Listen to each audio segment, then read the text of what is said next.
The estate attorney set 2 stacks of paper on the conference table. He did it without saying a word. The first stack was thin, maybe 30 pages. The second stack was thick enough that it made a sound when it landed, a solid, final kind of sound, the sound of documentation that has been assembled carefully over a long period of time by someone who understood exactly why it would matter. He looked at my mother, then at my sister Sandra, then at my Aunt Beverly, and then, last, at me. He said, "Before we begin the formal reading, I want to make sure everyone in this room understands exactly what is in front of them." My mother folded her hands on the table. She had the expression she always wore when she had already decided how something would go. A kind of settled certainty, chin slightly elevated, eyes steady, the composure of a woman who had spent 60 years being the one who determined outcomes. She had been wearing that expression for 3.5 years. She had been wearing it since the day she stood in her kitchen and told me I was no longer welcome in this family. She had worn it at the Sunday dinners I was not invited to, and the holidays I spent in Atlanta with my husband, and the family events I found out about through my Aunt Beverly, who was the only person who occasionally still called me. What she had not known on any of those days was that I had kept a record, a complete, dated, professionally organized record of every financial transaction I had made on behalf of every person in this room over the past 3.5 years. Every check, every wire transfer, every money order, every direct payment to a provider, every dollar amount and every date and every account number and every confirmation code. 3 years and 7 months of checks they cashed and letters they threw away. And every piece of that paper was now sitting in the second stack on a conference table in Robert Marsh's office on Abercorn Street, in Savannah, Georgia, and the room was very quiet, and my mother still had not looked at it. She would look at it soon. Welcome to Twist of Revenge, where the people who threw you away always find out what they actually threw. My name is Carla Weston. I am 34 years old. I work as a forensic accountant in Savannah, which means I spend my professional life following money, finding where it went, proving where it came from, building paper trails that tell true stories about what actually happened regardless of what anyone says happened. I am extremely good at this. I am good at it partly because of my education, and partly because of my grandmother Margaret, who sat me down at her kitchen table when I was 11 years old and told me that the most important habit a person could develop was keeping records of everything. She said it while we were going through a box of receipts she had saved from a contractor who had done shoddy work on the cottage roof and then claimed he had done the job correctly. She spread the receipts across the tablecloth like a hand of cards, smooth and organized, and she showed me exactly how to read what was in front of us: the date, the amount, the description, the discrepancy between what was written and what was actually delivered. The contractor had tried to tell her the problem was hers, not his. She had given him the receipts. He had gone very quiet. She had gotten her money back. "People forget," she told me, tapping one of the receipts with her finger. "Or they pretend to. Paper doesn't forget.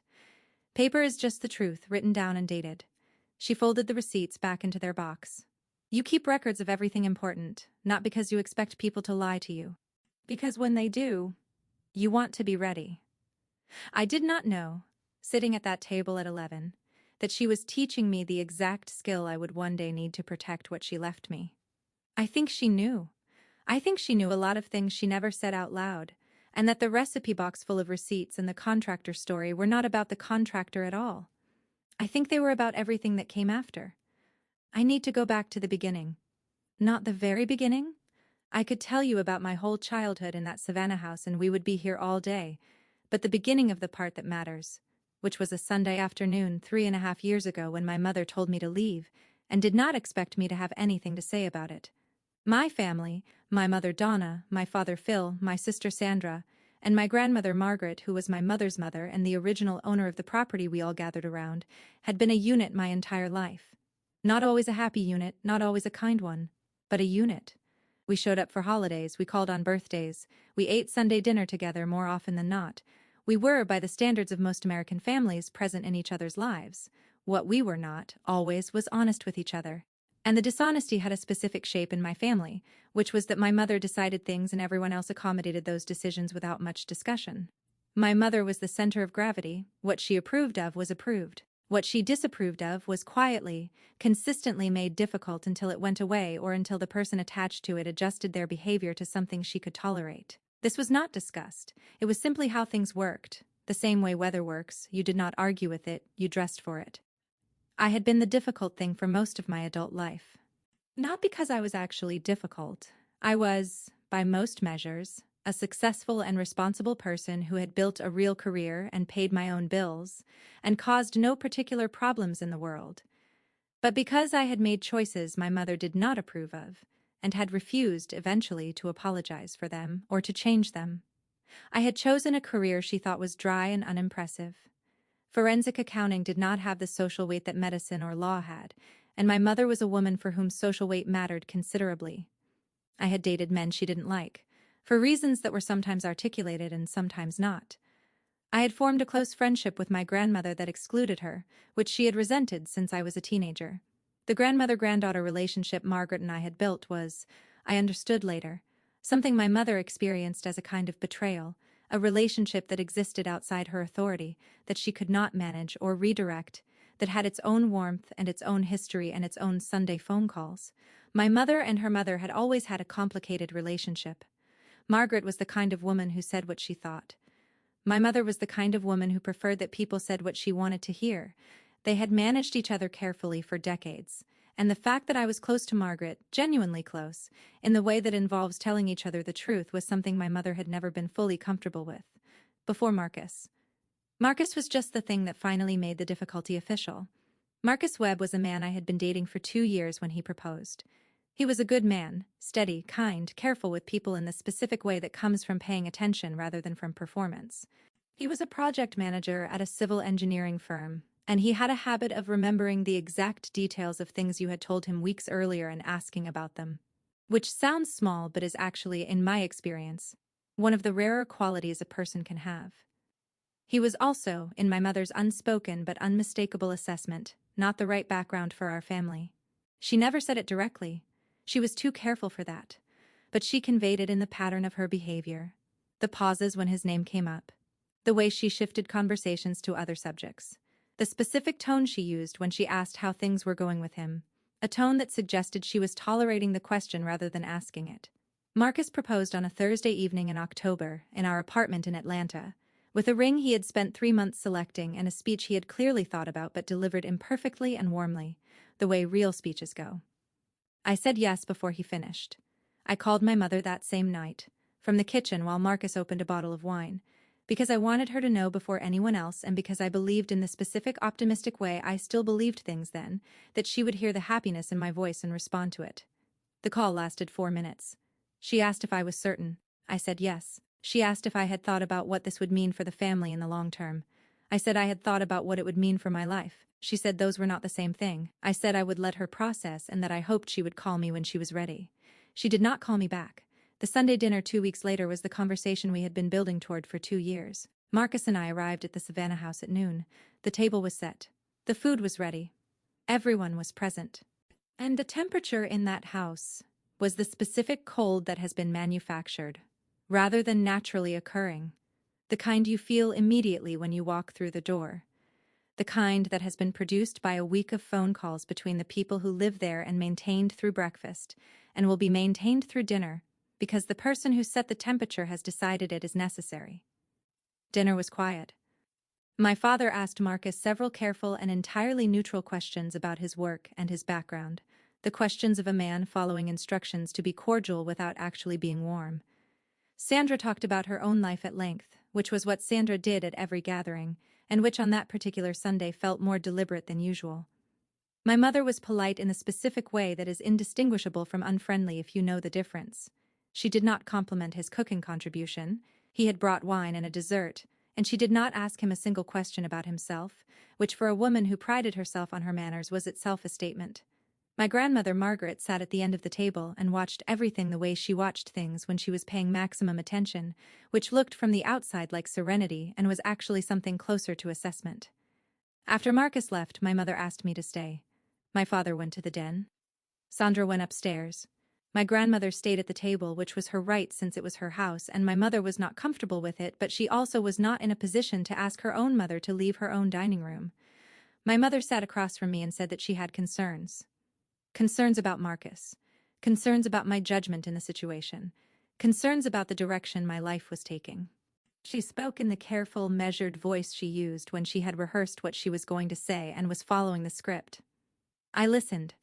I asked her to be specific. She said he was not right for our family. I asked what that meant precisely. She said I knew what it meant. I said I genuinely did not, and I would appreciate it if she would say it clearly. She looked at me for a long moment.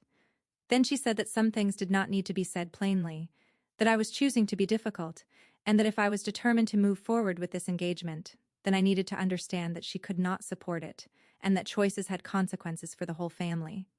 I had heard that sentence my entire life. Choices have consequences for the whole family. It was the sentence she had used to prevent my father from taking a job he wanted in another city. It was the sentence she had used when Sandra wanted to study art instead of business. It was the mechanism by which she kept everyone in the radius she had established and redirected anyone who tried to leave it. I said Donna, her first name, the first time I had used it in 31 years. The silence that followed was very complete. My grandmother at the far end of the table made a small sound that might have been a breath or might have been something else. I said, I am 31 years old, I am engaged to a good man, I am not asking your permission, and I am not interested in your conditions. If you would like to be part of my life as it actually is, I would genuinely welcome that. If you need it to be different than it is, I understand. But that is going to be your choice and not mine.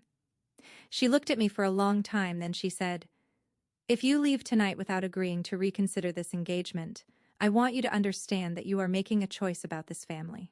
I said, I understand that you are making one too. I stood up. I walked to my grandmother. I hugged her, and she held on for 3 seconds past the point where polite hugs end, and she said into my hair, you call me on Sundays, same time as always. I said I would. I left. If you have ever walked out of a house knowing the door was closing behind you and feeling it and choosing it anyway, stay with me, because what I built in the years that followed and what my grandmother built parallel to it is the reason that conference room existed. The weeks after that Sunday were the specific kind of silence that families deploy when they want you to feel the absence of them. No calls, no texts, no Sunday dinner invitations. The absence was total, and it was designed to be felt because a total absence is louder than an argument. An argument is something you can respond to. A silence just sits there. My father sent one message. 3 days later, it said, your mother is very hurt. I sat with that text for a while before I answered. Then I replied that I was sorry she was hurt and that I would be glad to hear from her whenever she was ready to talk. He did not respond again. I did not expect him to.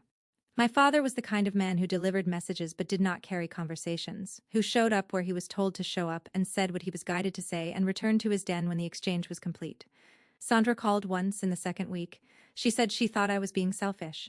She said I needed to think about what I was doing to the family. I asked her what specifically I was doing. She said I was insisting on a relationship that was causing problems for everyone else. I said that the relationship causing problems was mine to keep, and that the problems would need to be resolved by the people who had them. She said I was impossible. She said she didn't know what else to say. I said she didn't need to say anything. If she didn't have anything useful to add, she hung up. Beverly called in week 3. Beverly was my mother's older sister and the member of the family I had always been closest to after my grandmother. Beverly was the kind of person who stayed connected to everyone without taking sides, not because she lacked opinions, but because she understood that taking sides was a permanent choice and she preferred keeping her options open. She called me that 3rd week and said simply, I'm sorry about how things went. I'm not calling to argue. I'm calling because I want you to know that I'm still here. That was the whole call. It was exactly the right call. I cried after I hung up. Not from sadness, exactly. From the specific relief of hearing a voice that did not require me to defend myself. The Sunday calls with my grandmother were the structure that got me through that first year. She called every Sunday at 11, the same time she had always called, the same time that had been our time since I was in college, and we had established the habit. She never missed a Sunday. When I was traveling, she called my cell. When the time zone was complicated, she left a voicemail and called again when she calculated I would be home. 11 on Sundays was ours, and we kept it. She told me about the garden and about the weather and about the book she was reading and about Mr. Pettigrew next door who had gotten a new dog that barked at 5 in the morning. She told me when my mother was difficult and in what specific way. She told me when Sandra came to visit and what they talked about and whether my father had seemed well or tired. She told me everything. The ordinary everything of a life in a house in Savannah. Because she understood that what exile takes from you is not just the big events but the daily continuity, The sense of knowing what someone's ordinary Tuesday looks like. And she was determined that I would not lose that. I told her about Marcus and our apartment and my work in the city. I told her about the cases I was working and the problems I was solving and the things that were going well and the things that were not. I told her the truth, which was something I had been able to do with her since I was a child, and which I had been unable to do with almost anyone in my family for most of my adult life. That honesty was the longest-running inheritance she had given me, and she was still giving it. The monthly visits started 3 months in. I drove down from Atlanta, 4 hours, arrived on a Friday afternoon, stayed until Sunday. I always went to the cottage, never to the main house while my mother was there. My grandmother had made this easy. The cottage had its own entrance from the street, its own kitchen, its own small porch, so I could come and go without the main house knowing or not knowing, without the visit being an event that required anyone to take a position. We worked in the garden. We cooked. We watched old movies on the small television she kept on the kitchen counter, because she liked having something going in the background while she was doing other things. I fixed small things around the cottage, a door hinge, a cabinet handle, a faucet that had been slow for months. The kind of maintenance that accumulates when a woman lives alone at 82, and no one is paying regular attention to the structure of things. The check started as a practical matter. Her roof needed a repair she had been putting off because of the estimate. And I paid for it directly because the estimate was $3,000, and I could cover it, and she could not have that month she said she would pay me back. I said she would not. We had that conversation once, and then we did not have it again. After the roof, it became a pattern. Not charity, I was extremely careful about that framing for her dignity and for mine. I was covering things that needed covering, the same way a family member covers things, because she was my family and I was the one with income and access and the ability to make certain problems disappear. Her property taxes, her medical bills, the homeowner's insurance premium that had gone up 18% and was now a real problem on her fixed income, the prescriptions that were not fully covered by Medicare, the grocery deliveries when her hip was bad and the drive was difficult. Every payment I made went into a spreadsheet. Date, amount, recipient, purpose. Because I was a forensic accountant and I kept records of everything, and because somewhere, without quite deciding to, I had understood that this was documentation I might one day need. What my family was doing during those same 3 years was considerably simpler. They were living in or near the main house, eating Sunday dinners, celebrating holidays, and occasionally running into financial difficulty that they resolved by calling Margaret, who quietly wrote them checks from her savings the same way she had always done. Because that was what Margaret did. She was the kind of woman who solved problems with her checkbook rather than her words, who had been doing it her whole life, and who had more savings than anyone in the family quite realized because she had lived carefully for 8 decades. My mother received 11 checks from my grandmother over the period. Home maintenance twice. Sandra's car payment when Sandra was between jobs. A flooring project in the main kitchen that my mother had been wanting to do for years. Help with a vacation Sandra's family could not afford. My father's dental surgery, which was significant. The amounts were not enormous individually, but they were consistent, and they were the checks of a woman who had always kept her family in operation through her checkbook. What my grandmother was also doing, quietly and without telling me, was keeping a record of everything I sent her. Every payment I had made she had documented in her own files, date, amount, purpose, the same information I was keeping in my spreadsheet, but from the receiving end. She had kept the grocery receipts I left on her counter. She had kept the contractor invoices with my name on the payment. She had kept the property tax confirmation letters showing my name as the payer. She had kept the medical billing statements with the payment notations. She had also been keeping the Sunday diary for 3 years. Every call, date, duration, what we talked about, every visit, how many days I stayed, what we did, notes about the garden work and the repairs and the cooking and the conversations. A complete first-person account of 3.5 years of a relationship that the rest of the family had decided did not exist, and she had kept my letters. I had written to my mother 4 times over those 3 years. Not emails, letters, handwritten, the kind my grandmother had taught me to write when I was young, and when she told me that some things needed to be said on paper because paper lasted longer than feelings. The first was 6 months after that Sunday, explaining my position and my hope that we could find a way forward. The second was at Christmas of the first year, brief and warm and careful, wishing everyone well. The third was when Marcus and I married, a small ceremony in Atlanta with his family and our friends, a card and a photograph and a short note. The fourth was on my grandmother's 82nd birthday, when I had spent the day with her in the cottage, and had walked past the main house on my way back to my car, and had thought about knocking, and had not knocked, and had gone home and written a letter instead because the feeling needed somewhere to go. None of the four were answered. 3 of them were returned. The third, the wedding card, came back with the photograph still inside the envelope, sealed and unread, and a line of my own handwriting visible through the window of the return address label. My grandmother intercepted them. She had quietly arranged for returned mail from the main house address to be rerouted to her cottage, which required only a simple postal service form and a small fee. She had done it without telling me, because she wanted me to believe, or at least to be able to believe, that my letters might be sitting in a drawer somewhere rather than actively rejected. She had been protecting me from that specific knowledge. She kept every letter. She kept them in a box with my name on it, which Robert Marsh gave me at the end of the estate meeting. I did not open it in his office. I opened it in the cottage on a March afternoon, sitting alone at the kitchen table where I had sat for 3 years of Sundays, and I read 3 years of my own handwriting back to myself. Every true thing I had written. Every open door. Every version of, I am still here, I still love you. I would still like to find a way back. She had read all of them, she had kept all of them. And she had made sure I got them back. If you have ever written something true to someone and had it returned to you unopened, drop a comment. Because the letters are not the end of this story. They are the evidence that the story happened at all. If you have ever watched a family treat someone like an ATM while treating them like a stranger everywhere else, tell me in the comments. And if you're new here, subscribe. Because what happened when my grandmother died and the estate attorney opened his files is where everything that had been accumulating for 3 years finally arrived at the surface. My grandmother died in February. She died in her cottage, in her bed, at 83, with her garden half planned for spring and her tea on the nightstand and the Sunday diary on the side table. I got the call from Beverly at 6 in the morning. I was in my car by 6:15. My mother was already at the main house when I arrived.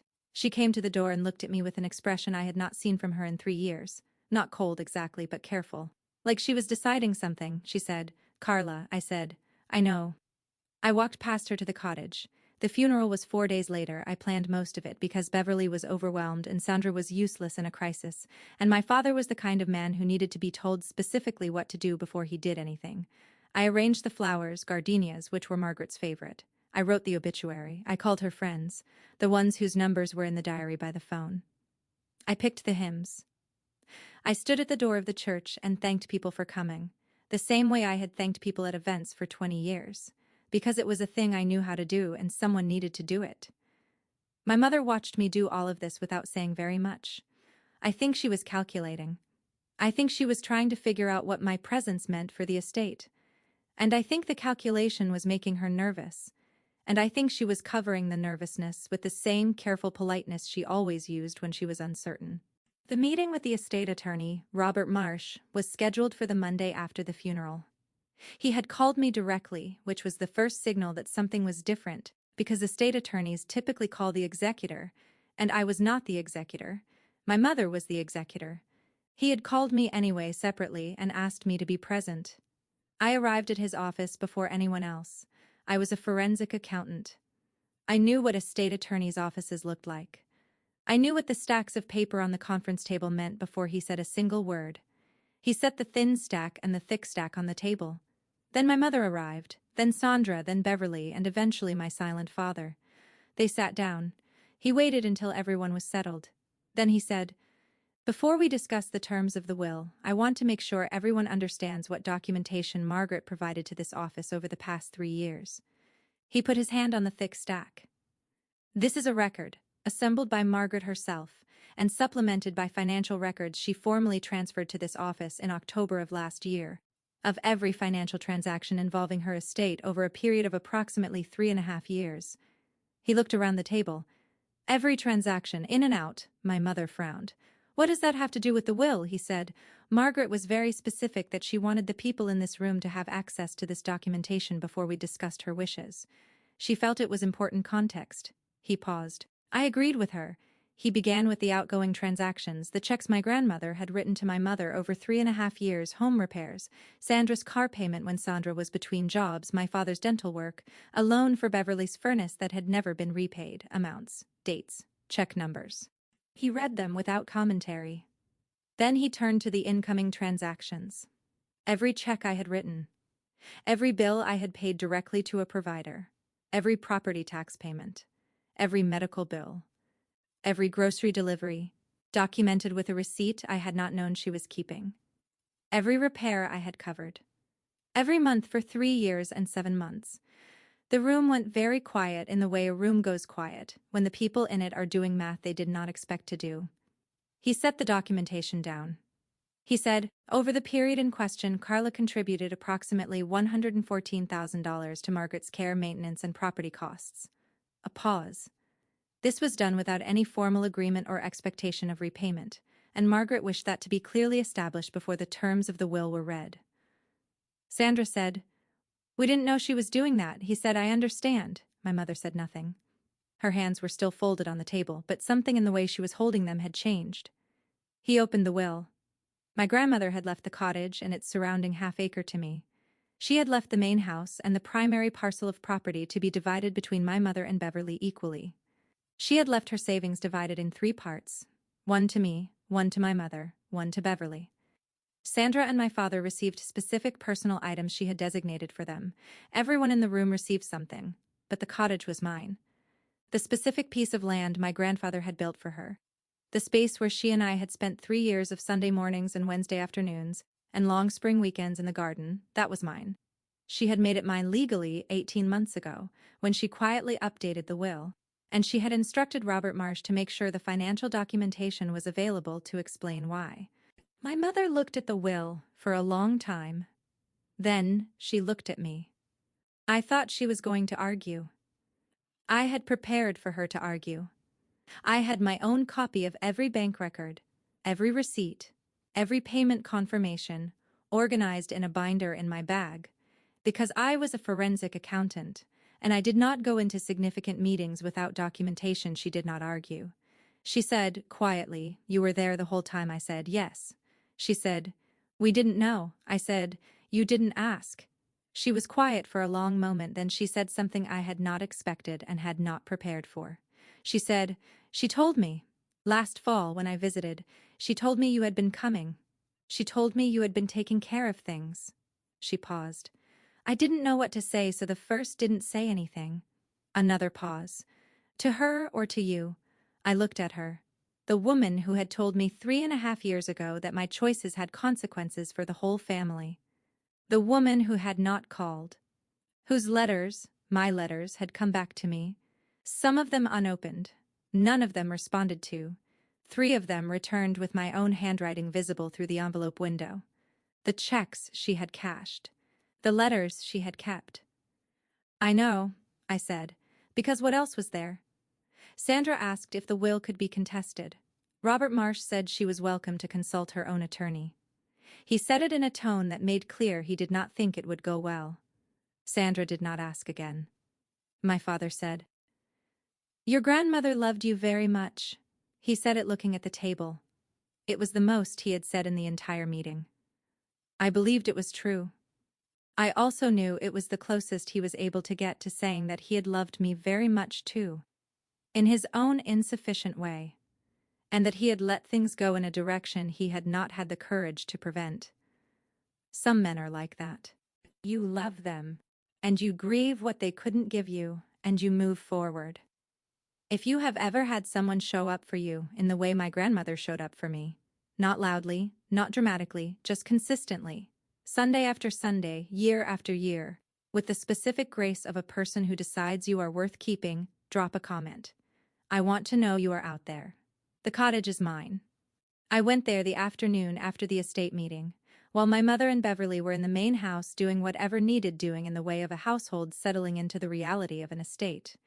I let myself in with the key I had always had. I walked through every room slowly. The kitchen where we had drunk coffee. The small sitting room where she kept her books in the specific order she had put them in 40 years ago, and maintained against all organizational logic since. The bedroom where she had made her last phone call to me on a Sunday. The phone plugged in beside the bed, the diary on the nightstand with its last entry. The garden was there, winter bare but not neglected. She had planned it out on graph paper.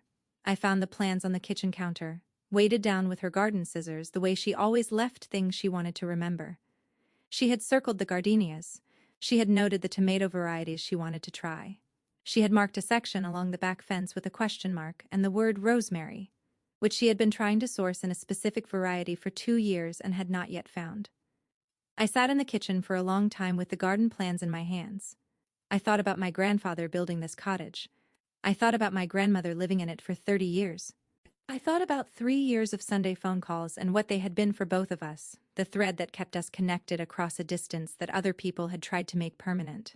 Marcus came with me the following weekend, and the weekend after, and the one after that. We turned the soil in March, when the ground was ready, and we planted everything on the plans. The gardenias went in along the porch edge, the way she had marked them. The tomatoes went in the raised bed she had built herself 15 years ago. And the rosemary, which I had found online after 2 hours of searching, the specific cultivar she had noted, shipped from a specialty nursery in Oregon, went in along the back fence, exactly where the question mark was. I want to tell you that it grew. It took. By the second spring it was thick and fragrant and established. The kind of planting that looks like it has always been there. The kind that will still be there when whoever comes after us is doing whatever they will do. I bring Marcus there most months. We have kept the cottage exactly as it was, mostly.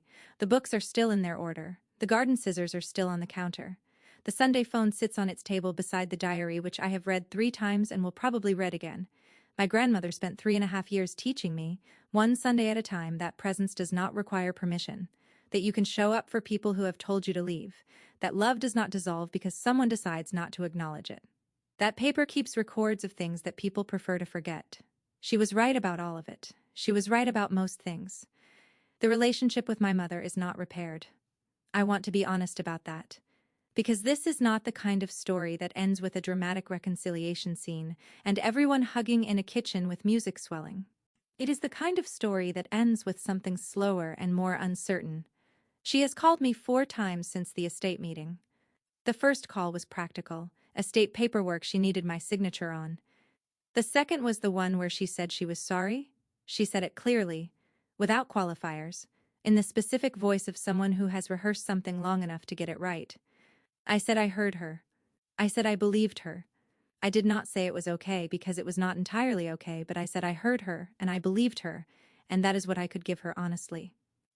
The third call was almost ordinary. She asked how Marcus was. She asked about my work.